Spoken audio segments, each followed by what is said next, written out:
Hello everybody, welcome to my channel How to Solve Physics. Today we will discuss a new unit of the series System of Particle and Rotational Dynamics. Hindi में कणी निकाय तथा गुणन गतिकी। इसे हमने कुछ सब टॉपिक्स में बांटा है, जैसे कि आप देख पा रहे हैं स्क्रीन पर। Moment of inertia, theorems of moment of inertia, torque and equilibrium, angular momentum, conservation of angular momentum, analogy between translational and rotational motion, and finally we will discuss the rolling motion. इस पूरी table को ध्यान से देखिए। First जो moment inertia या जड़ता गुण है, उसमें अराउंड लास्ट 10 इयर्स में 25 क्वेश्चंस जेई या नीट के अंदर पूछे गए हैं।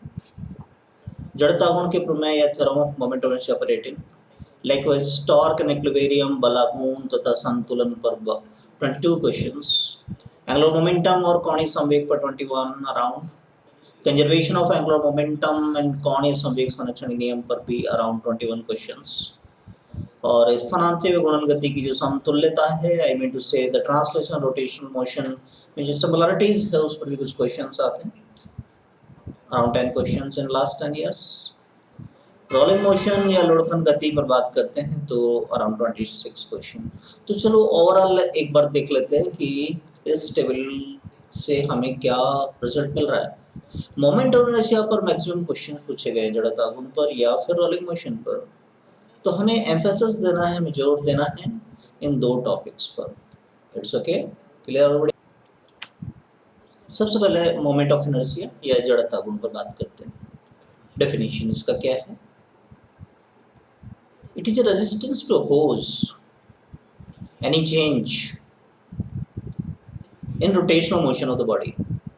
आपको ऐसे ध्यान रखना है कि जो भी काम ट्रांसलेशनल मोशन में आपका इनर्शिया करता था, वही रोटेशनल मोशन में कौन करेगा? मोमेंट ऑफ इनर्शिया या जड़ता गुण। वस्तु की घूर्णन गति, वस्तु की घूर्णन गति में होने वाले परिवर्तन का विरोध करने का जो गुण होता है, उसे हम क्या कहते हैं? Moment of inertia. इसका मतलब क्या हुआ कि अगर एक ऑब्जेक्ट है हमारा और सपोज रोटेट कर रहा है, और आप एक एक्सटर्नल फोर्स लगा के उसको रोकना चाह रहे हैं और आप उसको इजीली नहीं रोक पा रहे हैं, इसका मतलब उसका मोमेंट शेयर जाता है। और आपने इजीली रोक लिया है, तो इसका मतलब कम अपोज कर पा रहा है, तो उसका मोमेंट शेयर क्या है? कम है। थोड़ा सा आइडिया हुआ। सेकेंड डेफिनेशन है इसका, it is a measure of distribution of mass with respect to the axis rotation of body.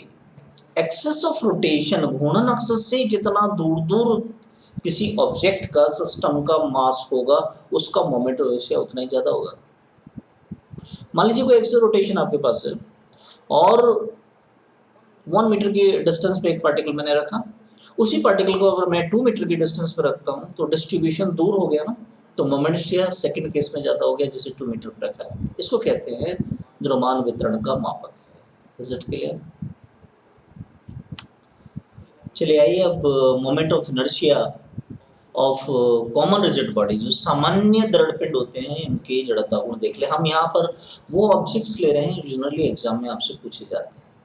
First है रिंग के केस में आपको ध्यान रखना है, जिसे हिंदी में बोले कहते हैं कि इस एक्सिस ऑफ रोटेशन, जनरली हम जेड एक्सिस बोल दिया करते हैं इसको, जेड एक्सिस। इस जेड एक्सिस के रिस्पेक्ट में इसका जो मोमेंट ऑफ इनर्शिया आपको याद ही रखना है, क्या होता है? I equal to M R square. Fine. Next आइए स्क्रीन पे देखिए, डिस्क आपको दिखाई दे रही है, एम मास है, आर रेडियस है, और इस डिस्क का भी आपको ध्यान रखना है। गिवन ये जो जेड एक्सिस हम कहते हैं, इसको ज्योमेट्रिकल एक्सिस भी कहा जाता है। Geometrical axis, geometrical axis, Hindi में कहते हैं ज्यामितीय अक्ष।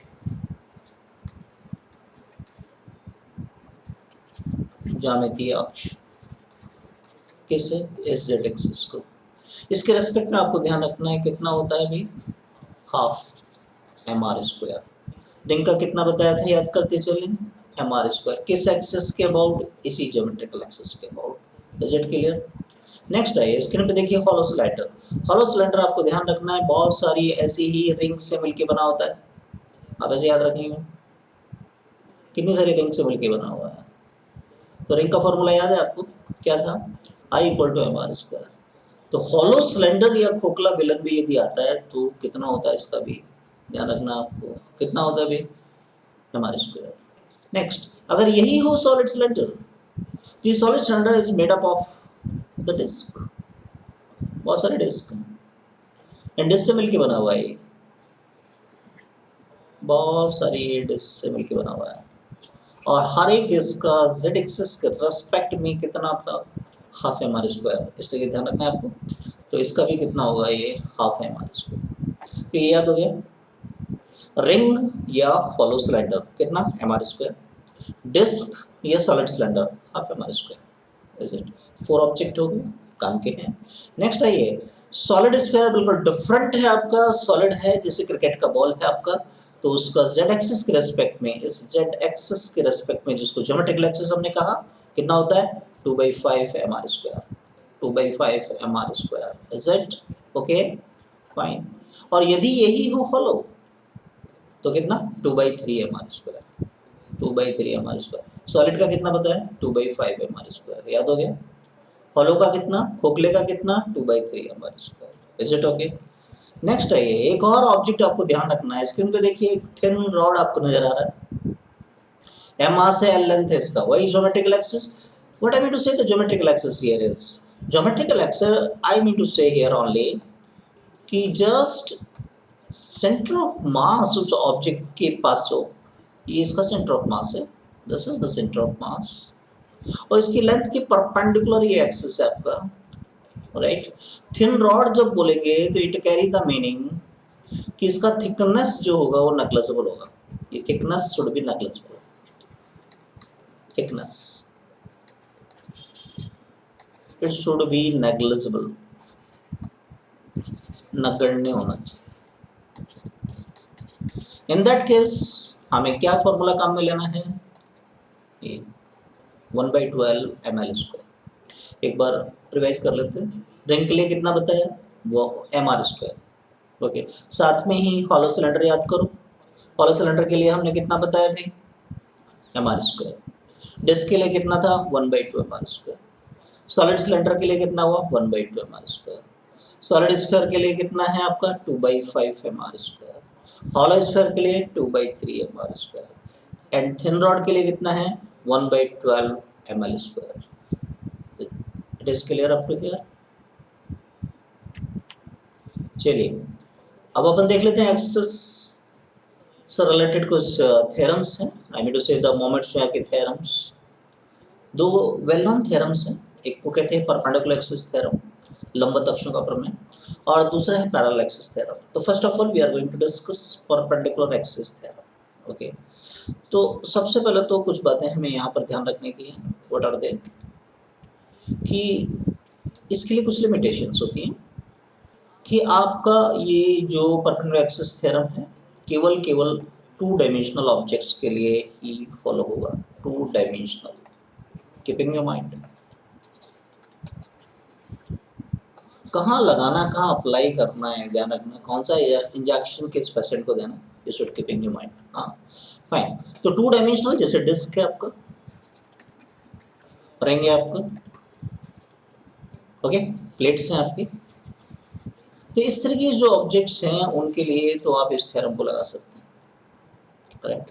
क्या एक बॉल के लिए लगा सकते हैं, गेंद के लिए लगा सकते हैं, नहीं। क्यों, क्यों ये 3D, तो मैंने क्या बताया 3D के लिए नहीं लगाएं, किसके लिए अप्लाई करना है आपको, ये 2D के लिए। Is it okay, fine. तो मैं इसको रब कर देता हूँ और हम समझने जाते हैं इस परपेंडिकुलर एक्सिस थ्योरम को, ओके।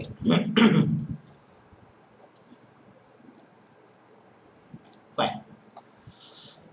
तो सबसे पहले तो आप 2 डायमेंशनल ऑब्जेक्ट जैसे सामने आता है, जैसे एग्जांपल के लिए मैंने यहाँ पर एक डिस्क को ले रखा है, डिस्क आपके सामने। तो दो एक्सेस हमें खोजने हैं यहाँ पर जो एक दूसरे से म्यूचुअली परपेंडिकुलर होने चाहिए। एक्स वाई दो एक्सेस मेरे पास हैं और दोनों म्यूचुअली एक दूसरे के परपेंडिकुलर है। यहाँ ये ऐसा मैंने दिखाने की कोशिश की यहाँ पर, ये दोनों एक दूसरे से 90 डिग्री पर है, जैसे हम ऐसा दिखा दिया करते हैं 90 डिग्री पर। फर्स्ट ऑफ ऑल ये दोनों के दोनों इसके प्लेन के अंदर होने चाहिए। क्या कंडीशन बताया मैंने? प्लेन के अंदर। फिर एक तीसरा एक्सेस हमें खोजना है that should be perpendicular to the plane and passing through the intersection point. फिर एक तीसरा एक्सेस जिसको हम जेड एक्सेस बोलेंगे, जो कि दो पहले जो एक्सेस आपने लिए एक्स एंड वाई, इनके बिल्कुल कटान बिंदु से गुजरे और ऑब्जेक्ट के परपेंडिकुलर हो। इन दैट केस जो आई जेड होगा that is equal to I X plus I Y. Okay, ये जो हमारा थ्योरम निकल के आया है इसको हम कहते हैं परपेंडिकुलर एक्सिस थ्योरम।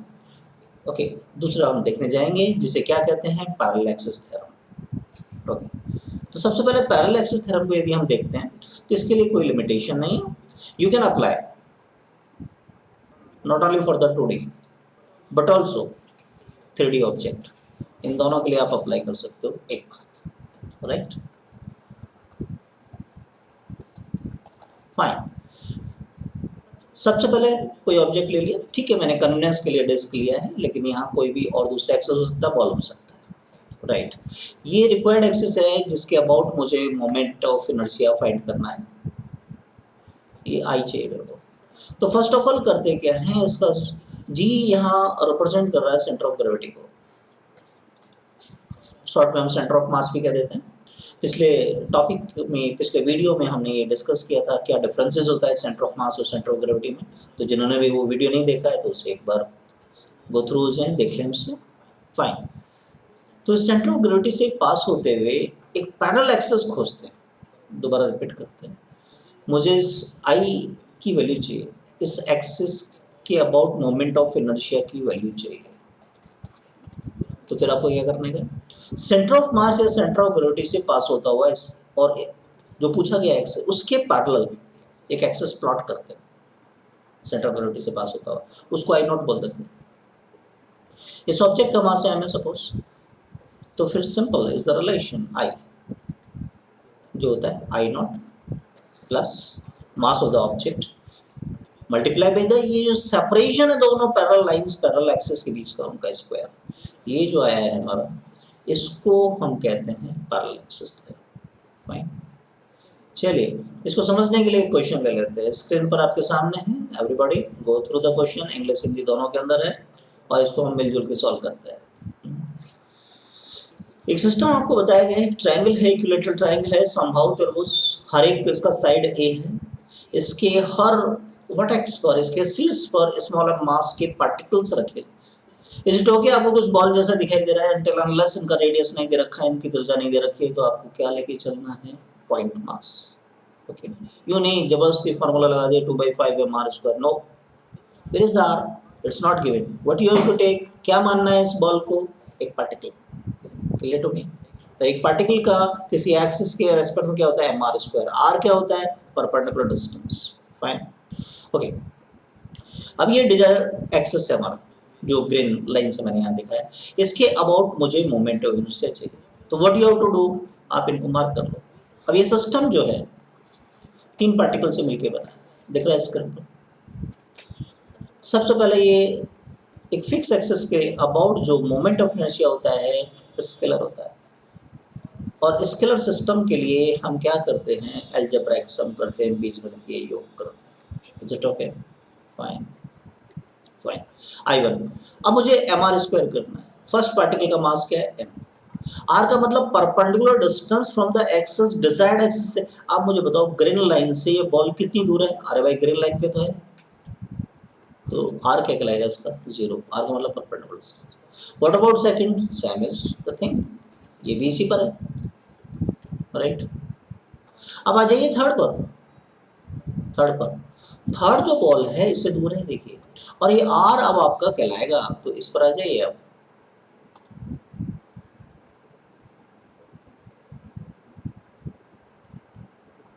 ये वाला डिस्टेंस हो गया। और ये जो डिस्टेंस आपकी है वो आप ये याद रहना चाहिए, इक्विलेटरल ट्रायंगल हमारे बहुत काम का है, √3/2 अगर साइड ए है तो इसका ये होती है, ये आपका आर कहलाएगा इस केस में।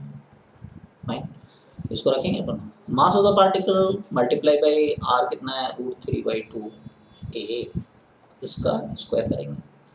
जीरो को भूल जाते हैं अपन, जीरो को चलो लिख लेते हैं आपके कन्वीनियंस के लिए। ये कितना हो गया, √3 का स्क्वायर करेंगे अपन, कितना हो गया 3, राइट।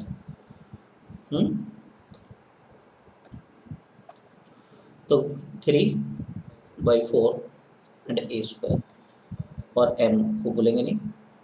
तो ultimately what you are getting the answer, तो आंसर क्या है भाई m a square. Clear already कैसे किया इस क्वेश्चन को, फाइन। चलिए नेक्स्ट क्वेश्चन पे आइए। स्क्रीन पे दिखाई दे रहा है आपको, एक थिन रॉड नजर आ रही है आपको, ओके। और इस थिन रॉड के लिए डिजायर्ड एक्सेस ये है मेरा, जिसे मैंने आई का है और इस आई की वैल्यू चाहिए। तो अभी थोड़ी देर पहले हमने डिस्कस किया था कि आप एक काम कीजिए, इसका centre of mass, centre of gravity खोजिए, उसके अबाउट जो एक्सेस आता है निकल के उसको आई नॉट बोल दीजिए, राइट। और इन दोनों लाइंस के बीच का जो सेपरेशन है उसको डी बोल देते हैं हम लोग इस थ्योरम के अंदर, पैरेलल एक्सिस थ्योरम के अंदर, राइट। अगर इस रॉड का लेंथ एल है तो ये सेंटर है, तो टोटल कितना हो l/2, कहाँ से, सेंटर से किसी भी एक एंड तक, ये l/4 गिवन है। तो what about the D, D की वैल्यू कितनी आई भाई l/4, डज इट। तो चलिए अप्लाई करते हैं। पहले तो आपका पैरेलल एक्सिस थ्योरम की बात हो रही है, राइट। समांतर अक्षों का प्रमेय वो अप्लाई करने जा रहे हैं। क्या था, I = I0 plus md², right. कैसे अप्लाई करना है, I0 की वैल्यू ये आपको याद रखते हैं, I0 वही z एक्सिस क्या था, क्या बताया, थिन रॉड के लिए 1/12 ml² था, m d की वैल्यू कितनी है l/4, ठीक है। इसको सॉल्व करेंगे, 1/12 ml² 1/16 ml², और आप चाहें तो आप इसको सॉल्व कर सकते हैं, it's not a big job, fine. इस यूनिट के नेक्स्ट आर्टिकल पे आते हैं जिसे हम कहते हैं टॉर्क, और हिंदी में कहते हैं बलागुण। तो चलिए पहले इसके कॉन्सेप्ट को समझ लेते हैं कि बलागुण होता क्या है। हिंदी में हम कहते हैं बल का आघूर्ण, फाइन, ओके, राइट। और व्हाट अबाउट द टॉर्क, इसको टॉर्क से रिप्रेजेंट करते हैं, उसका डेफिनेशन क्या है, मोमेंट ऑफ फोर्स। हिंदी में क्या कहा था, बलागुण, बल का आघूर्ण, बल का आघूर्ण। कभी फिजिक्स में कहीं भी ये टर्मिनोलॉजी आती है, it carry the meaning the position vector, जो वेक्टर काम कर रहा है। अभी फोर्स की बात हो रही है, F, राइट, वेक्टर क्वांटिटी है, तो torque is R cross F, fine. अगर हम इसके मैग्नीट्यूड की बात करें, मैग्नीट्यूड परिमाण की बात करें अपन, ये टॉर्क होगा R sin theta, is it. क्या मैं इसको ऐसा लिख सकता हूँ, फाइन। अब ये सारी चीजें हम डायग्राम में देख लेते हैं। एक रॉड है, ये आपका एक्सिस ऑफ रोटेशन है, मैं शॉर्ट में एक्सिस ऑफ रोटेशन को ऐसा लिखता हूँ, घूर्णन अक्ष है ये, क्या है ये, घूर्णन अक्ष। यहाँ पर एक ग्रीन लाइन से जो मैंने बताया फोर्स एक्ट कर रहा है, F कहाँ पर, इस पॉइंट पर एक्ट कर रहा है। ये आपका ओरिजिन हो गया, इस ओरिजिन के रेस्पेक्ट में इसका पोजीशन वेक्टर है R, ओके। दो वेक्टर्स R, इसको मैंने एक्सटेंड किया इस ब्लू लाइन से, R और F के बीच का एंगल वेक्टर्स हमने पढ़ा था, जिन्होंने नहीं देखा उस वीडियो को एक बार देख लें। तो इन दो वेक्टर्स का एंगल ये कहलाएगा थीटा, राइट, ये नहीं कहलाएगा। अगर ये थीटा है तो this is also theta, is it. Theta के सामने वाला जो कंपोनेंट है R का, what about this, R sin theta. इस R sin theta it's a important concept, इसको कहते हैं liver arm, liver arm, Hindi में कहते हैं लिवर भुजा, क्या कहते हैं, लीवर बुझा। ठीक है, तो अब इसमें जरा देख लें अपन इस बात को कि टॉर्क से रिलेटेड जो क्वेश्चन हैं आपको सिंपल ऐसे करना है, force multiply by lever arm, और आपके पास में टॉर्क की सिंपली वैल्यू आ जाएगी। समझ में आ रही बात?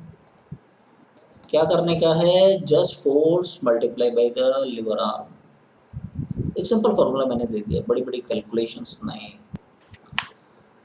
चलिए एक क्वेश्चन ले लेते हैं इस पे। स्क्रीन पर आपके पास सामने एक दिखाई दे रहा है, एक डिस्क, राइट, ये डिस्क है। ओके फाइन, 2 मीटर रेडियस है इसका और मास 1 kg। अब क्वेश्चन है इसका एंगुलर एक्सेलरेशन चाहिए, अल्फा चाहिए। फाइन, तो अभी मैंने टॉर्क का एक डेफिनेशन आपको बताया, क्या बताया, force multiply by lever arm. आपको यहाँ से स्टार्ट करना, राइट। और टॉर्क बिल्कुल फोर्स जैसा हमारा होता है एम ए, वैसे ही टॉर्क को हम आई अल्फा लिख सकते हैं। आगे हम इसी वीडियो में देखेंगे इस बात को। एनालॉगी, ट्रांसलेशनल और रोटेशन मोशन में, स्थानांतरित गति में, जहाँ हम मास को काम मिलेंगे आई, ए जो एफ की जगह लिख, अभी टू से दिस इज, हम ये कह रहे हैं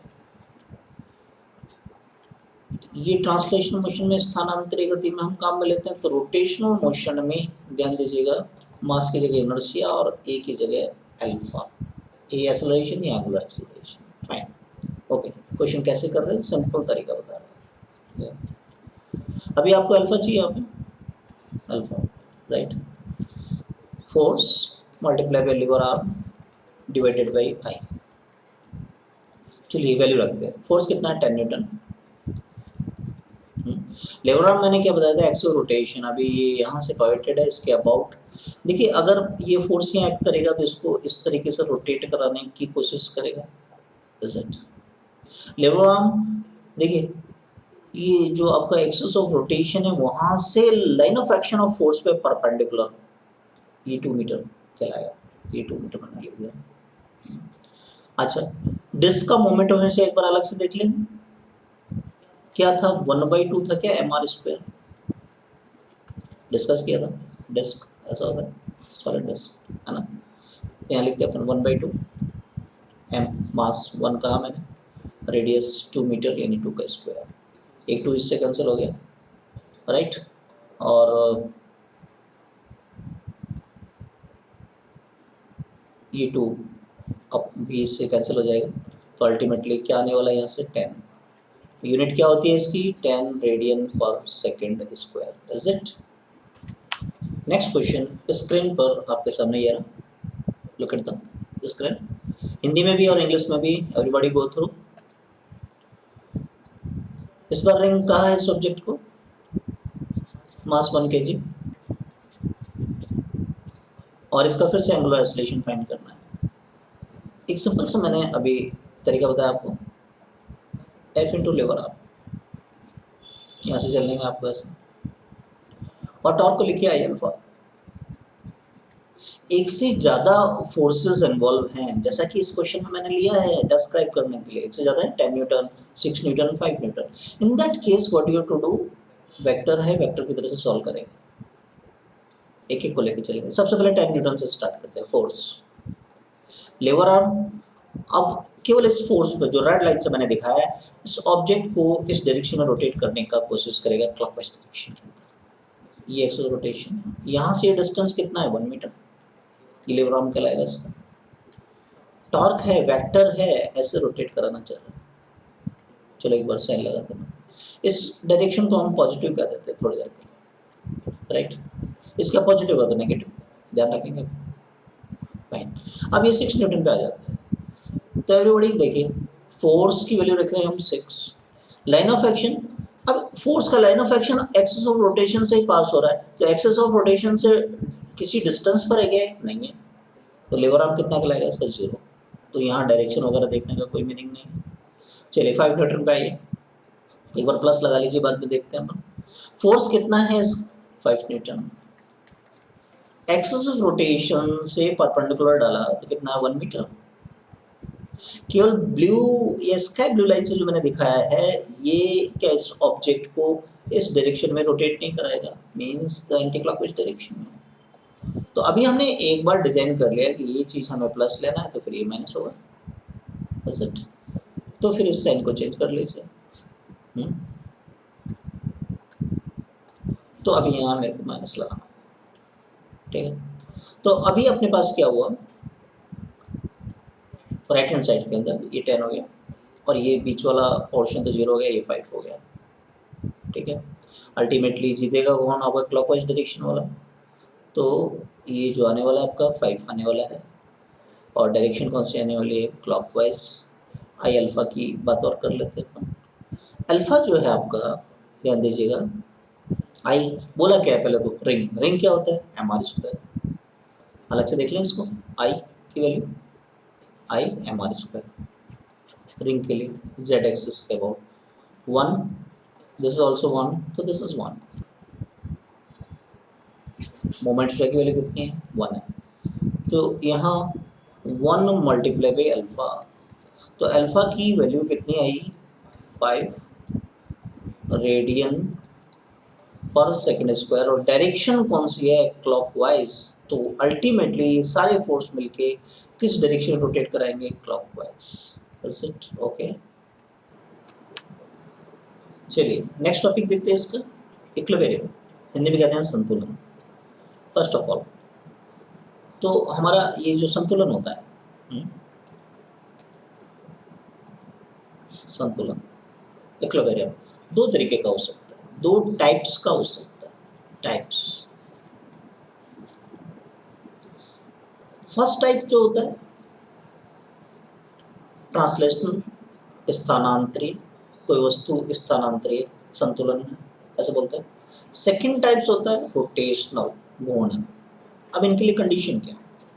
अगर आप ये कहना चाहते हैं कि कोई ऑब्जेक्ट, कोई सिस्टम है स्थानांतरित संतुलन में है, ट्रांसलेशनल इक्विलिब्रियम में है, तो उस पर पहली कंडीशन की नेट फोर्स जो है, ध्यान दीजिएगा, vector sum of all the forces should be 0। सारे के सारे जो फोर्सेस लग रहे हैं उनका सदिश योग कितना होना चाहिए? 0। ओके, इसको सॉल्व करने के लिए आप क्या करेंगे? आप इसको कंपोनेंट में ले लीजिए, एक्स वाई एक्सिस मान लीजिए, प्लस एक्स डायरेक्शन में जितने फोर्स काम कर रहे हैं वो बैलेंस होने चाहिए किससे? माइनस एक्स डायरेक्शन वाले फोर्सेस से। इसी तरीके से प्लस वाई से जितने भी फोर्सेस लग रहे हैं वो बैलेंस करने चाहिए माइनस वाई वाले। तो हम कहेंगे कि हमारा जो ऑब्जेक्ट है किसमें है? स्थानांतरित संतुलन में है, ट्रांसलेशनल इक्विलिब्रियम। रोटेशनल के लिए क्या कंडीशन चाहिए? कि जो नेट टॉर्क लग रहा है on the system that should B 0। जो भी टॉर्क लगेगा उसकी वैल्यू, बला गुण की वैल्यू कितनी होनी चाहिए? 0। इसके लिए आपको क्या करना है? CW का मतलब क्लास वर्क नहीं है, clockwise. Clockwise torque anti clockwise torque को बैलेंस करना चाहिए। इधर से क्लॉकवाइज जो भी टॉर्क लग रहे हैं वो इस तरफ से जो तराजू होती है, बैलेंस होती है, वो बैलेंस रखनी चाहिए, सीधी रहनी चाहिए, बैलेंस रखनी चाहिए। तो हम कहते हैं घूमेगी नहीं, अपनी जगह पर रहेगी। समझ आ रहे हैं? तो ये कहलाता है रोटेशनल इक्विलिब्रियम। इट्स ओके, इसको अप्लाई करेंगे। चलिए इक्विलिब्रियम को समझने के लिए क्वेश्चन ले लेते हैं, स्क्रीन पर आपके सामने पढ़ लीजिए। Calculate horizontal force needed to keep 25 metre long weightless ladder from sliding. किसी 25 मीटर लंबाई की एक सीढ़ी को फिसलने से रोकने के लिए आवश्यक क्षेत्रफल की गणना करो। चलिए डायग्राम देखिए इस क्वेश्चन का स्क्रीन पर। एक वॉल है आपके पास में ब्लू कलर से जो नजर आ रही है, एक लैडर, एक सीढ़ी 25 मीटर की, 5 मीटर ये और 20 मीटर ये आपका पोर्शन। Okay fine.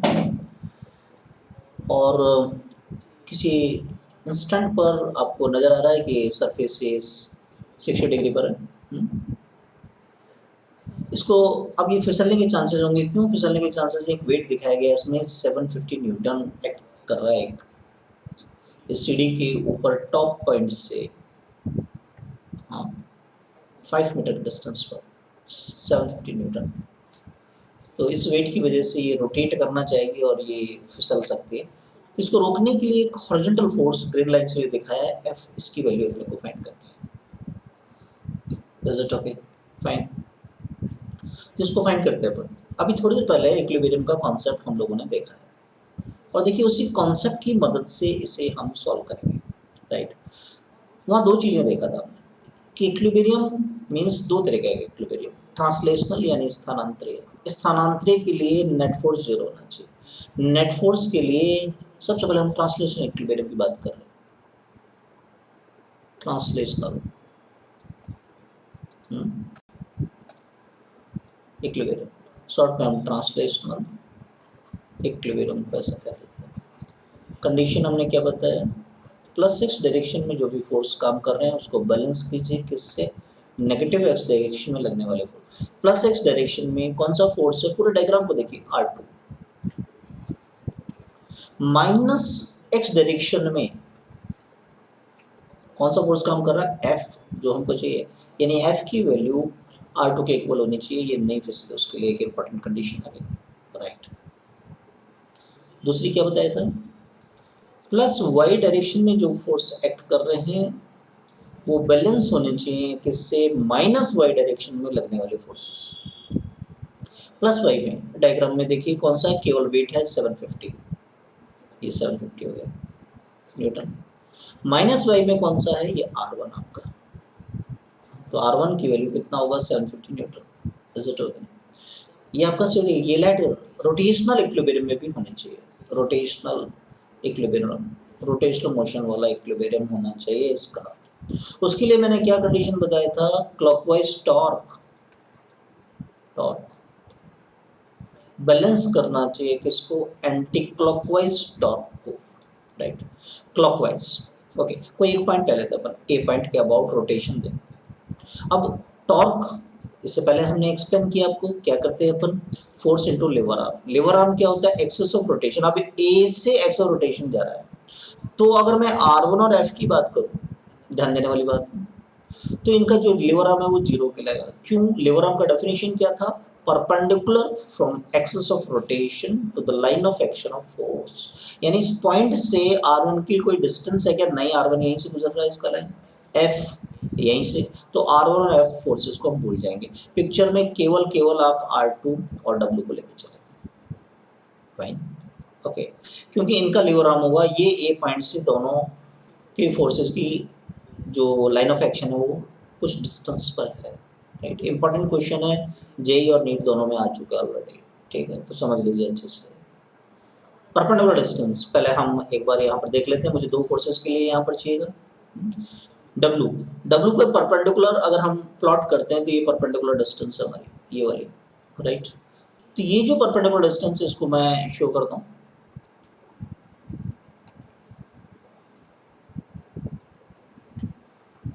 ये वाली परपेंडिकुलर कहलाएगा इस, राइट। और ये होगा कितना, 20 cos 60 होगा, नहीं होगा, 20 cos 60 डिग्री, राइट। cos 60 कितना होता है, 1/2, तो अल्टीमेटली कितना है, 10 metre. Is it okay, fine. Second, मेरे को R2 का भी लीवर आर्म चाहिए परपेंडिकुलर, ए से R2 का डिस्टेंस। तो ए से R2 का डिस्टेंस एक बार डायग्राम में हम दिखाने की कोशिश करें, तो परपेंडिकुलर क्या ये होगा क्या,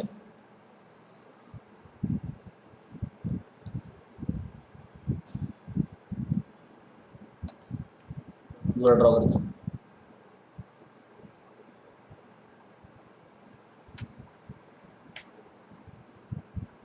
ए तक, ये इतना, ये कहलाएगा आपका परपेंडिकुलर डिस्टेंस लीवर आर्म इसके। और देखिए टोटल लेंथ कितना है सीडी का, लेटर का 25, एंगल के सामने वाला कंपोनेंट क्या होता है, साइन। तो ये जो कंपोनेंट होगा आपका, क्या ये होगा 25, ऐसा लिखते हैं, साइन 60 डिग्री, ये सब साइन 60 कितना होता है, √3/2, रख लेंगे वैल्यू, है ना। तो चलिए क्लॉकवाइज, अब एक ही अबाउट दो फोर्सेस हैं, अपनी पहले बात हो गई कि हम R1 और इसको भूल जाएंगे F वाले को, क्योंकि इनका लीवर आर्म क्या है, जीरो, ओके। कौन क्लॉकवाइज रोटेट करेगा, आप देखिए ए के अबाउट R2 क्या ऐसे रोटेट कराने की कोशिश करेगा, ए के अबाउट करेगा, यानी क्लॉकवाइज टॉर्क देगा एक, तो R2 multiply by lever arm, lever arm कितना है, 25 sin 60, 25 साइन 60 √3/2 कहते हैं। Okay, anti clockwise. अब देखिए ये W है आपका, एक ही अबाउट कैसे रोटेट कराएगा, ऐसे रोटेट कराना चाहेगा, यानी एंटी क्लॉकवाइज। फोर्स कितना है ये 750, मल्टीप्लाई विद लीवर आर्म कितना होता 10। ये सुनो, ठीक है, कुछ कैंसिल कर सकते तो कर लेते हैं। 25 के टेबल से ये आपका चला जाएगा 3 टाइम्स। ओके, और R2 की वैल्यू यदि मेरे को फाइंड करने की है, जो कि F के इक्वलेंट होगी, ऑलरेडी हम कह दी, तो F कहते हैं अपन इस बात को। तो यहाँ हो गया ये 300 आपका, मल्टीप्लाई बाई 2 डिवाइडेड बाई √3। तो ये कितना आ जाएगा, देखिए ये 300 ऊपर, ये √3 आपका। तो ये क्या मैं ऐसा कह दूँ 100 √3, राइट। तो अल्टीमेटली कितना होगा ये 200 √3 न्यूटन। क्लियर ऑलरेडी, डिवाइस कीजिएगा इसको, इंपॉर्टेंट क्वेश्चन है। नेक्स्ट आर्टिकल इस सीरीज का एंगुलर मोमेंटम, हिंदी में कहते हैं कोणीय संवेग। कोणीय संवेग, अब कोणीय संवेग देखिए दो तरीके का होता है। फर्स्ट होता है स्पिन एंगुलर मोमेंटम, दूसरा होता है ऑर्बिटल एंगुलर मोमेंटम, हिंदी में चक्रण कोणीय संवेग, परिभ्रमण कोणीय संवेग। अब ये क्या, इसको एक्सप्लेन करने के लिए मैंने एक वेल नोन एग्जांपल ले रखा है, स्क्रीन पर देखिए। सन के अबाउट अर्थ रोटेट करती है, लेकिन आपको पता है दो तरह के इमोशंस होते हैं उसके। अपने एक्सिस के अबाउट जो रोटेशन है इसको हम स्पिन कहते हैं। Axis should pass through the body itself. ये जो ब्लैक कलर से मैंने एक्सिस रोटेशन बताया, खुद अर्थ से पास हो रहा नहीं हो रहा है। तो इस एक्सिस के अबाउट जो रोटेशन है वो क्या कहलाएगा, स्पिन। और जो एंगुलर मोमेंटम होगा वो कहलाएगा spin angular momentum. Is it clear? लेकिन अर्थ का रोटेशन केवल स्पिन नहीं होता, earth is also revolving round the sun. अब इस बार जो येलो कलर से एक्सिस नजर आ रहा है, क्या अर्थ से पास हो रहा है? नहीं। अब इसका अर्थ का rotation about this yellow axis orbital कहलाएगा, और इससे रिलेटेड जो एंगुलर मोमेंटम होगा ऑर्बिटल एंगुलर मोमेंटम कहलाएगा, परिभ्रमण कोणीय संवेग। क्लियर हुई बात? चक्रण कोणीय संवेग होता है स्पिन, इसलिए इससे रिप्रेजेंट किया है ICM ओमेगा। बिल्कुल एनालॉगी है ये, जैसे हम लीनियर मोमेंटम को mv कहते हैं ना, तो ट्रांसलेशनल मोशन में, रोटेशनल मोशन में इन्हीं चीजों को देखिए, एंगुलर मोमेंटम को m की जगह पर हमें I ले लेना है, v की जगह ओमेगा ले लेना, ठीक है। तो वहीं से बना है CM का मतलब सेंटर ऑफ मास से पास होने वाला। Generally it has been noticed कि स्पिन जो मोशंस होते हैं उनमें जो एक्सिस और रोटेशन होता है सेंटर ऑफ मास से पास होता है। ये कहाँ से पास हो रहा है, अर्थ की सेंटर ऑफ मास से। दैट्स व्हाई जो मोमेंट ऑफ इनर्शिया लेना है वो ICM लेना है, सेंटर ऑफ मास से पास होने वाले एक्सिस के अबाउट, मल्टीप्लाई बाय ओमेगा, जिस भी ओमेगा से अर्थ रोटेट कर रहा है। और इसको ऐसा डिजाइन क्यों किया है, स्पिन एंगुलर मोमेंटम, आजकल एल से कर देते हैं सभी, ठीक है। That's not a bigger issue. Second orbital angular momentum, जैसा भी मैंने टॉर्क एक्सप्लेन किया था बिल्कुल उसी तरीके से इसका डेफिनेशन होता है मोमेंट ऑफ लीनियर मोमेंटम, रेखीय संवेग का आघूर्ण। जब भी ये डेफिनेशन आती है तो हम R क्रॉस P कह देते हैं। और दोबारा you should keep in mind, तो मैंने थोड़ी देर पहले बताया था, अब जब भी आप इसका मैग्नीट्यूड फाइंड करें तो क्या करेंगे, P multiply by lever R। ये सिंपल टेक्निक रहता है न्यूमेरिकल्स को सॉल्व करने का। बात समझ में आ रही है? क्वेश्चन ले लेते हैं। स्क्रीन पर एक क्वेश्चन आपके सामने, पढ़ लीजिए। एक पार्टिकल है आपके पास में m मास का पार्टिकल है, और एक straight line y equal to a पर v स्पीड से मूव कर रहा है पॉजिटिव x डायरेक्शन में, राइट। अब आपको ओरिजिन के रेस्पेक्ट में एंगुलर मोमेंटम चाहिए। अभी अभी मैंने क्या बताया कि जब भी आपके पास ये L लिखा हुआ है R क्रॉस P, इसका मैग्नीट्यूड चाहिए, कैसे करेंगे, P सिंपल तरीका, लेवर R। बड़े बड़े तरीके लगाते हैं, RP साइन थीटा खोज रहे हैं, गलती कर रहे हैं। नो, वैल्यू रखो, देखो कितना इजीली करोगे, m इंटू वी होता है। लेवर आर्म क्या होता है, ओरिजिन या एक्सिस ऑफ रोटेशन से, ये ओरिजिन है, यहाँ से लाइन ऑफ एक्शन ऑफ जो वेक्टर है आपका पी है, फोर्स है, वहां पर परपेंडिकुलर प्लॉट करेंगे तो ये मैंने पिंक लाइन से बताया, ये होगा नहीं होगा बताइए, ये परपेंडिकुलर डिस्टेंस है, ये y इक्वल टू ए, तो ये डिस्टेंस कितना हो गया a, तो इसकी वैल्यू कितनी हो गई a, तो सिंपली l की वैल्यू कितनी आ गई MVA, आपका क्वेश्चन सॉल्व हो गया। क्लियर है? चलिए नेक्स्ट क्वेश्चन पे आइए। स्क्रीन पे एक क्वेश्चन नजर आ रहा है आपके सामने, सब गो थ्रू हो जाइए क्वेश्चन और देखिए, एक इंपॉर्टेंट क्वेश्चन है, कई बार आया है और पूछते रहते हैं एग्जामिनर इसको इसी तरीके का, कई बार थोड़ा सा चेंज भी कर देते हैं। एक पार्टिकल आपके पास है, उसको प्रोजेक्ट किया जा रहा है 20 स्पीड से, यहाँ से 20 स्पीड,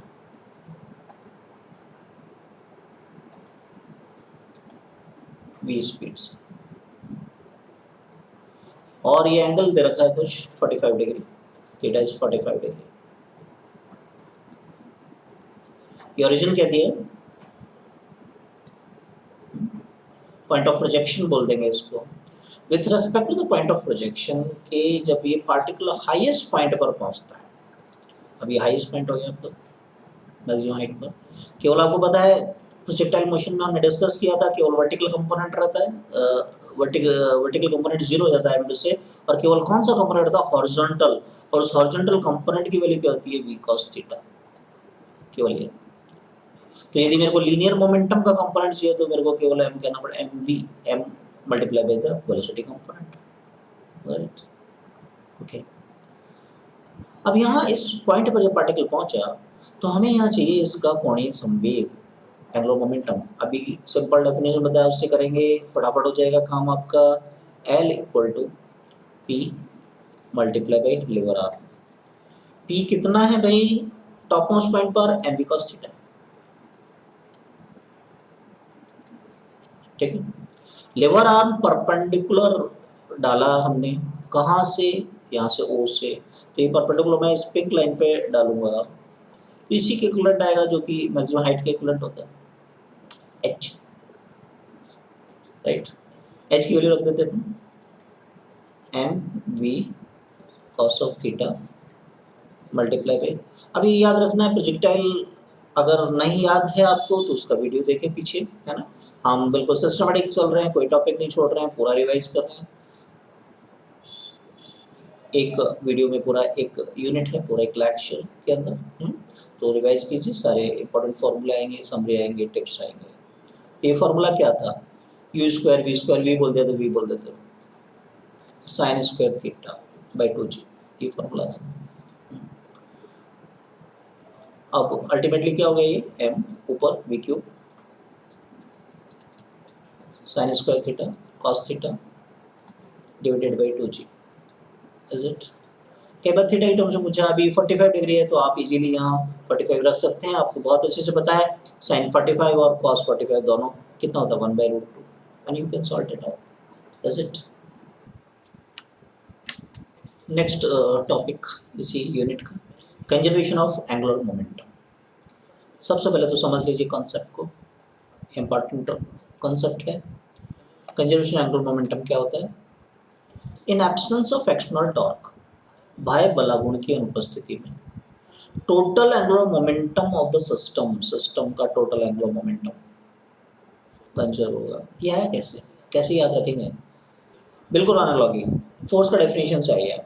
लीनियर मोशन के अंदर हम कहते हैं dp बाई dt, कहते हैं, समझिए स्क्रीन पर, f की जगह टॉर्क कह दीजिए, p की जगह l कह दीजिए, जो एंगुलर मोमेंटम को रिप्रेजेंट कर रहे हैं। यहाँ f या जो टॉ है ये एक्सटर्नल है, बाहर। तो सबसे पहले मेरी कंडीशन क्या है, ये in absence of external torque, ये अगर जीरो है आपका, ये जीरो है, तो इस केस में dl कितना हो गया, जीरो, तो l क्या हो गया, कांस्टेंट। ऑफ कोर्स सिस्टम के लिए है, वेक्टर सम है, तो टोटल एंगुलर मोमेंटम सिस्टम का क्या रहेगा, कांस्टेंट रहेगा, कंजर्व रहेगा, हिंदी में कहते हैं संरक्षित रहेगा। समझने के लिए एक क्वेश्चन लगाता है, स्क्रीन पर आपके सामने एक क्वेश्चन है, देख लीजिए। एक डिस्क आपके पास है एम मास का, रेडियस आर है, रोटेट कर रहा है ओमेगा एंगुलर वेलोसिटी से। ज्योमेट्रिकल एक्सिस जेड एक्सिस के about 2 point masses small M mass के स्लोली इस पे रख दिए जाते हैं। डायग्राम देखिए फुल स्क्रीन पर। ये सबसे पहले आपके पास एक अकेली डिस्क है एम मास की, रोटेट करिए ओमेगा से, धीरे से ये रेड पार्टिकल्स जो बताएं स्मॉल एम से इसके रिम पर रख दिए जाते हैं। अब इसका ओमेगा क्या हो जाएगा, ठीक है। अब धीरे से जो रखा है इससे टॉर्क नहीं आया है कोई, ठीक है। तो जो सिस्टम का एंगुलर मोमेंटम है कंजर्व रहना चाहिए, इनिशियल फाइनल के इक्वल होना चाहिए। Is it okay? तो ओमेगा डैश की वैल्यू मेरे को फाइंड करने की है, चलिए ट्राई करते हैं। तो हम क्या कहेंगे, initial angular momentum L I final के इक्वल होना चाहिए, फाइनल के इक्वल होना चाहिए इनिशियल वाला। इनिशियली केवल डिस्क है आपके पास में, ठीक है। आई ओमेगा में अप्लाई कर रहा हूँ, ठीक है। एम आर स्क्वायर था क्या? नहीं था, रिंग के लिए था, तो इसका फॉर्मूला क्या था? 1/2 एम आर स्क्वायर, ये बोलना नहीं है। आई ओमेगा ओमेगा से मल्टीप्लाई कर दिया, फाइनली डिस्क तो है 1/2 एम आर स्क्वायर। फिर आपने दो पार्टिकल्स और रख दिए हैं, हर पार्टिकल का परपेंडिकुलर डिस्टेंस कितना है? आर है, एम आर स्क्वायर कहते हैं। दो पार्टिकल आपके पास, तो आप कह सकते हैं अपन twice small M R square, ठीक है। मल्टीप्लाई बाई ओमेगा डैश, मैं यहाँ लिख दूँ, कोई इशू नहीं है। ओमेगा डैश की वैल्यू मेरे को निकालना है, फाइंड करना है।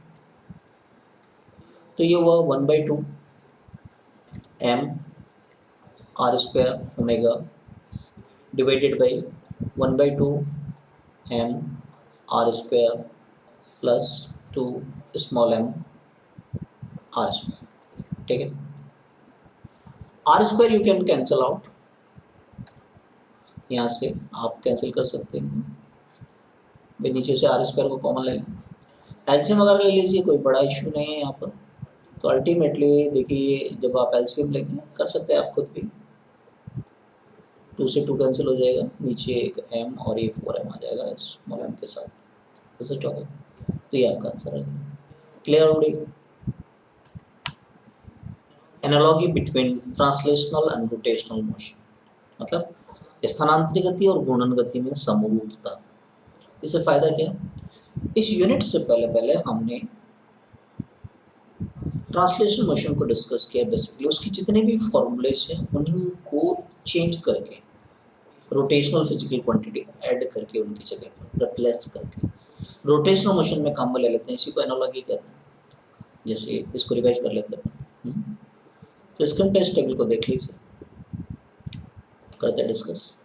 ट्रांसलेशन मोशन में जहां हम डिस्प्लेसमेंट को यूज करेंगे, रोटेशनल मोशन में हम उसको कहेंगे एंगुलर डिस्प्लेसमेंट, कोणीय विस्थापन, थीटा, एक्स की जगह थीटा। वेलोसिटी क्या होता है? v equal to dx by dt वेग, यहाँ हम कोणीय वेग कहेंगे, v की जगह ओमेगा आ गया और x की जगह थीटा, तो ओमेगा की डेफिनेशन क्या हो गई? d theta by dt, simple. जहां हम मास इनर्शिया यूज करते हैं, इस चैप्टर में क्या करते हैं? मोमेंट ऑफ इनर्शिया चढ़ता हूं, फोर्स को dp बाई dt थोड़ी देर पहले बताया हमने, तो यहाँ टॉर्क कह देते हैं, p की जगह l कह दिया, टॉर्क dl बाई dt। मास की जगह i हमने यूज की थी इस बात को, a की जगह अल्फा, तो टॉर्क हो गया i alpha. Is it? Force का definition everybody you know, work power energy वाली यूनिट में हम डिस्कस कर चुके हैं ऑलरेडी ये वीडियो, तो आप इनको भी रिवाइज करते चलें। W क्या होता है? F डॉट डी, F और D का स्केलर प्रोडक्ट, अदिश गुणनफल। फोर्स की जगह आप लीजिए टॉर्क को, D यानी डिस्प्लेसमेंट की जगह आपको थीटा लेना है, तो यहाँ रोटेशनल मोशन के अंदर फोर्स क्या हो गया? Torque dot theta. Fine. Translational kinetic energy, स्थानांतरित गतिज ऊर्जा, everybody you know half M V square होता है, एम की जगह क्या लेना है अब आपको? आई, वी की जगह ओमेगा, तो ये रोटेशनल काइनेटिक एनर्जी का फॉर्मूला बन गया ऑटोमेटिकली, आपको कुछ नहीं करना, हाफ आई ओमेगा स्क्वायर। समझते चलो, याद करते चलो। पावर, शक्ति क्या होता है? D W by D T, पढ़ा था हमने। या F dot B, V for velocity, F की जगह टॉर्क लोगे, वी की जगह ओमेगा, तो रोटेशनल मोशन में काम हो गया आपका torque dot. Linear momentum, M V जहाँ भी आता है, एम की जगह आई लोगे, वी की जगह ओमेगा, तो फॉर्मूला बन गया L equal to I omega. देखा था हमने spin angular momentum, is it? चलिए, अब जितने भी इक्वेशन हमने स्ट्रेट लाइन वाले मोशन में देखी थी, उनको आप रिप्लेस करें रोटेशनल मोशन के अंदर, स्थानांतरित गति के समीकरण की जगह गुणन गति के समीकरण। सबको याद है आपको v equal to U plus A T. v की जगह फाइनल एंगुलर वेलोसिटी आ गया, u की जगह इनिशियल एंगुलर वेलोसिटी आ गया, a की जगह अल्फा t। तो पहला इक्वेशन बन गया गुणन गति का, रोटेशनल मोशन का। क्या बना? Omega equal to omega not plus alpha T. Fine. दूसरा इक्वेशन क्या होता है? s equal to U T plus half A T square. तो s यहाँ डिस्प्लेसमेंट को रिप्रेजेंट कर रहा है, तो यहाँ एंगुलर डिस्प्लेसमेंट थीटा आ जाएगा। u इनिशियल वेलोसिटी को रिप्रेजेंट कर रहा है, तो इनिशियल एंगुलर वेलोसिटी आ जाएगी। a की जगह अल्फा ले लीजिए, तो सेकंड इक्वेशन आ गया रोटेशन मोशन का। Third, v square equal to u square plus 2as। v क्या है? फाइनल वेलोसिटी, तो ओमेगा फाइनल एंगुलर वेलोसिटी आ गया। फाइन। तो सिंपली रिप्लेस करते चलो, इक्वेशन बन गया। क्या हो गया? Omega square equal to omega not square plus twice alpha theta. Is it?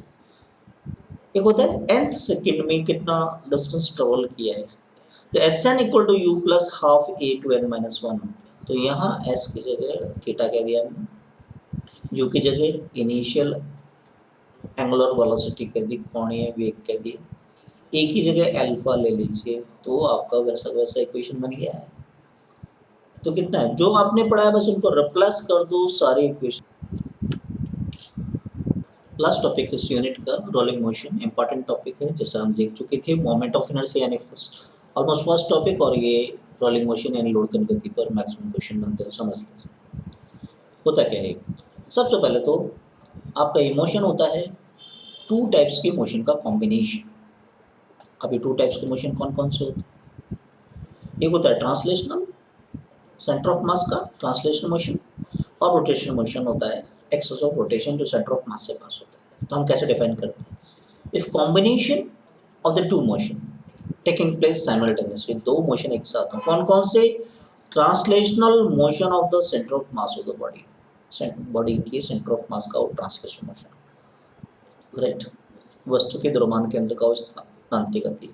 दूसरा रोटेशनल मोशन करे बॉडी किसके अबाउट? उसी सेंटर ऑफ मास से पास होने वाले एक्सिस के रिस्पेक्ट में घूर्णन गति करे। तो कंबाइंडली जो मोशन होता है उसको हम कहते हैं रोलिंग मोशन। डायग्राम में देखते हैं इसको कैसे रिप्रेजेंट करेंगे। मेरे पास में एक ऑब्जेक्ट, इसका ट्रांसलेशन मोशन भी हो रहा है। देखिए, अगर centre of mass v velocity से मूव कर रहा है, तो इसका मतलब ये हो गया इस ऑब्जेक्ट इस सिस्टम का हर पार्टिकल v वेलोसिटी से मूव करेगा, ध्यान रहे। और साथ ही साथ नॉट ओनली ट्रांसलेशनल, ये ट्रांसलेशनल मोशन हो रहा है इसका। दूसरा एक्सो रोटेशन के अबाउट रोटेट भी कर रहा है ये ऑब्जेक्ट, ऐसे सेंटर ऑफ मास से पास ओमेगा से रोटेट भी कर रहा है, राइट। तो इसका ये टॉप मोस्ट पॉइंट आगे जाना चाहिए v इक्वल टू ओमेगा, ये वाला, और नीचे वाला पीछे की तरफ जाना चाहेगा, वही ओमेगा से। इन दोनों को कंबाइन कर लिया जाए तो बनता है रोलिंग मोशन। रोलिंग मोशन हम क्रैश कोर्स का रिवीजन कर रहे हैं बेसिकली। तो टॉप मोस्ट पॉइंट की वेलोसिटी अगर दोनों को प्लस कर दी जाए, ये भी v है फॉरवर्ड डायरेक्शन में v, तो ये कितना हो गया? Twice v। Centre of mass v से फॉरवर्ड डायरेक्शन में ट्रांसफॉर्मेशन मूव कर रहा है, लेकिन अगर प्योर रोटेशन मोशन है तो नहीं मूव करेगा, तो v प्लस 0 कितना हो जाएगा? v। बॉटम मोस्ट पॉइंट की बात कर ले अपन, v से फॉरवर्ड डायरेक्शन में ट्रांसफॉर्मेशन में जा रहा है, और रोटेशन मोशन में बैकवर्ड डायरेक्शन में, दे कैंसिल, तो हमेशा इंस्टेंटेनियस रेस्ट में रहेगा। तो रोलिंग मोशन में ये कॉन्सेप्ट चलेगा। फाइन। अब इसका काइनेटिक एनर्जी देख लेते हैं। हमने देखा दो तरीके के मोशन है इसमें, kinetic energy of the rigid body in rolling motion, और यहाँ एक मैं स्पेशल टेक्निक दे रहा हूँ आपको जिससे कि इजी काम हो जाए आपका, कुल गतिज ऊर्जा। हमने देखा दो तरह के मोशन है, ट्रांसलेशनल भी है, रोटेशनल भी है। फॉर्मूले देख चुके हैं। ट्रांसलेशनल काइनेटिक एनर्जी का फॉर्मूला क्या होता है? Half M V square. Rotational का half I omega square. I को हम हमेशा लिख सकते हैं M K square, right. M आप कॉमन ले लोगे तो ये फॉर्मूला बन जाएगा, जनरली इससे करते हैं, लेकिन मैं इसको बस थोड़ा लेंथी हो जाता है solution 1 plus K square by R square को बीटा कहते हैं, half M V square E T means translational kinetic energy. तो एक छोटा सा फॉर्मूला बन गया आपके पास में टोटल काइनेटिक एनर्जी का। बीटा को कहते हैं शेप कांस्टेंट। बीटा क्या कहलाता है? Shape constant. Shape constant, shape का कांस्टेंट। एक शेप के लिए इसकी वैल्यू कांस्टेंट रहती है। अभी डिफाइन कर देते हैं इसको। रोटेशनल काइनेटिक एनर्जी को इसी तरीके से, रोटेशनल काइनेटिक एनर्जी का ये फॉर्मूला था आपका, हाफ आई ओमेगा स्क्वायर।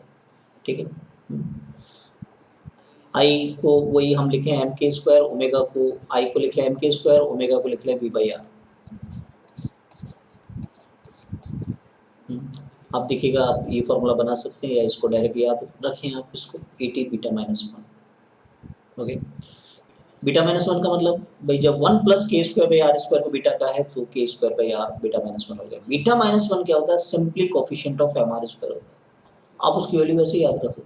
मैं पूछूं आपसे रिंग के लिए बीटा माइनस वन क्या है तो 1, क्यों? एम आर स्क्वायर कोफिशिएंट कितना होता है 1। मैं पूछूं डिस्क के लिए तो हमेशा ज्योमेट्रिकल एक्सिस के लिए पूछ रहा हूँ, तो क्या इसके लिए 1/2 होता है? फॉर्मूला याद है तो बीटा माइनस वन याद है, बीटा माइनस वन याद है तो बीटा यू कैन फाइंड। मैं कहूँ सॉलिड स्फीयर, ठोस गोला, कितना होता है? 2/5। तो हमारा क्वेश्चन फास्ट हो जाएगा, हो जाएगा। फाइन, यूज करेंगे हम इनको। एक क्वेश्चन ले लेते हैं इसमें। तो स्क्रीन पे एक क्वेश्चन आपको नजर आ रहा है,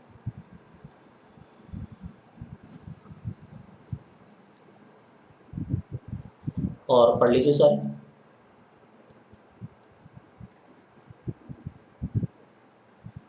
ए disc rolls without slipping, slip नहीं हो रहा है, रोल कर रहा है। Find ratio of its total kinetic energy to its translational kinetic energy.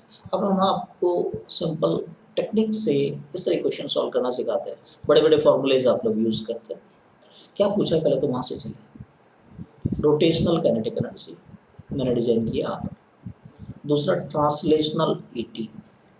Rotational का फॉर्मूला मैंने आपको क्या बताया?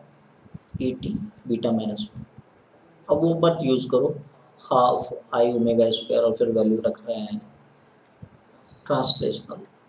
ठीक, अब तो कितना इजीली आपको बड़ा अजीब सा लगेगा कि तो जादू की तरह से सॉल्व हो गया क्वेश्चन। अब सिंपली बीटा माइनस वन बचा। मैंने कहा ये बीटा तो शेप कांस्टेंट होता है, शेप का कांस्टेंट डिस्क बोल दिया आपको।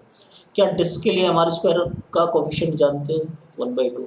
तो बीटा माइनस वन क्या है? 1/2। तो आपका आंसर आ गया, क्वेश्चन सॉल्व हो गया। पता नहीं लगा कोई वैल्यू रखा ही नहीं। इस क्वेश्चन में दे रखा हो नहीं दे रखा हो, मैंने ग्लास।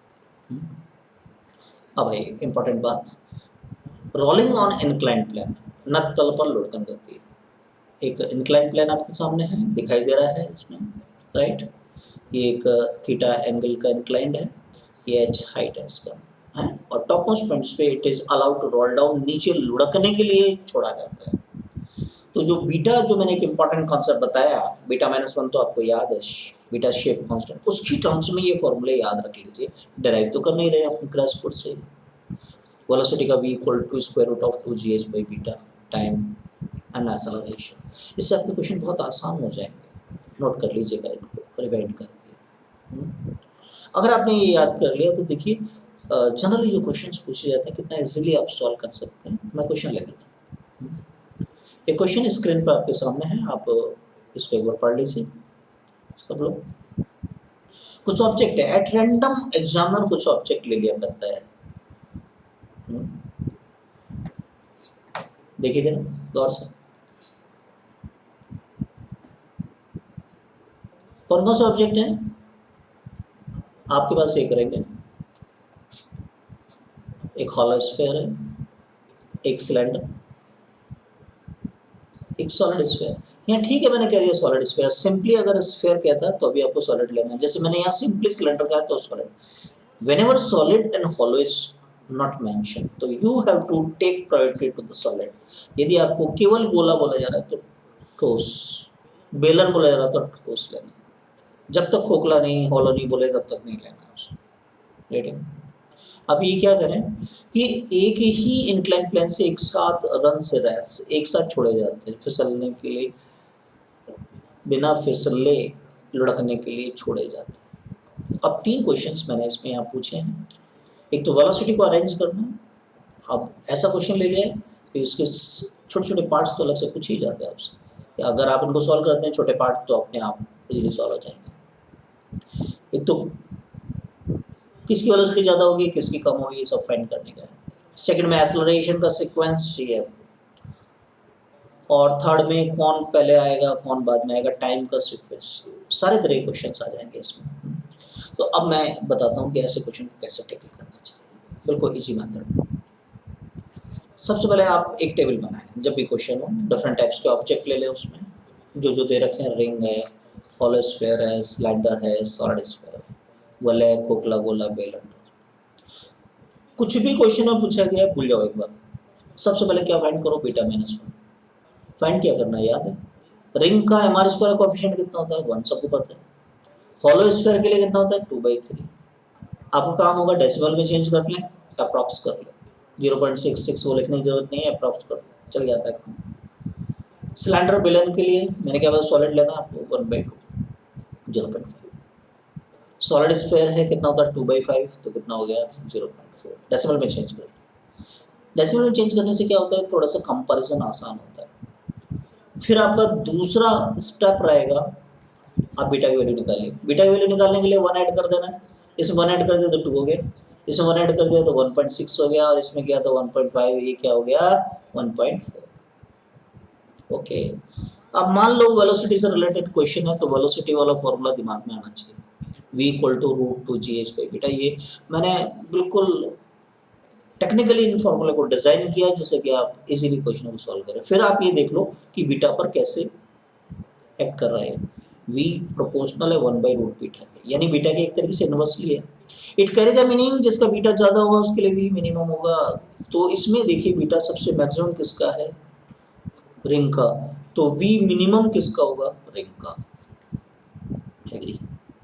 बीटा जिसके लिए मिनिमम हुआ v क्या मैक्सिमम हुआ, बीटा मिनिमम किसका है, सॉलिड स्फीयर है उसको लेगा, तो v किसका मैक्सिमम हुआ, सॉलिड का। तो क्या सीक्वेंस नहीं आ गया, क्या सीक्वेंस ऐसा हो जाएगा v मैक्सिमम है तो ये इस तरीके से आ जाएगा, ये सब गेटिंग डिक्रीजिंग ऑर्डर। एक्सीलरेशन पे आ जाइए, फॉर्मूला ये याद रखो, g sin theta by beta, वो मत करो 1 + k²/r², वो सब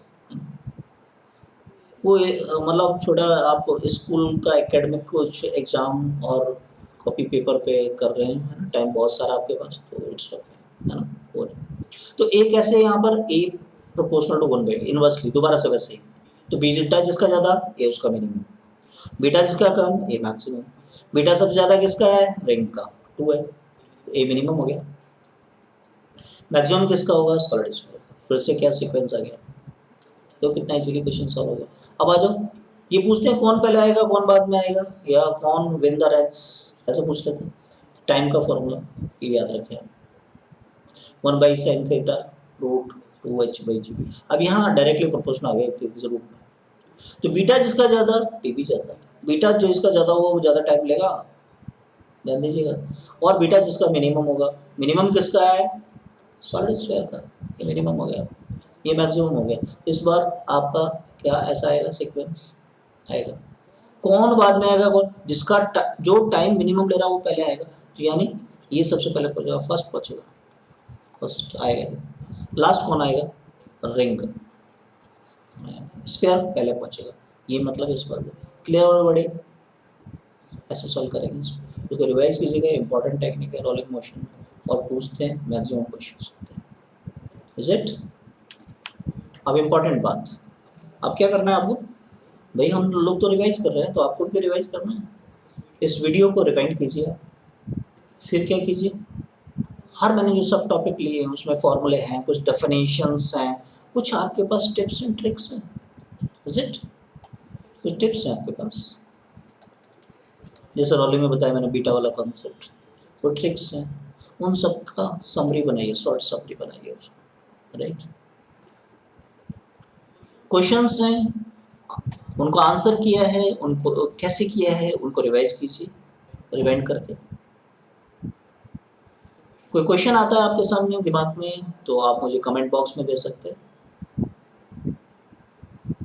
meanwhile stay tune with me, कैसे स्टे ट्यून रहेंगे, सब्सक्राइब करके रखो, भूलो मत, और नेक्स्ट वीडियो आपको मिले टाइमली, पता लग जाए आपको, तो बेल आइकन को ज़रूर प्रेस कीजिए, शेयर कीजिए अपने दोस्तों के साथ और लाइक तो ज़रूर कीजिए। Thanks for watching, see you in next video. Next lecture क्या होगा? नेक्स्ट लेक्चर ग्रेविटेशन पर होगा। Thank you so much.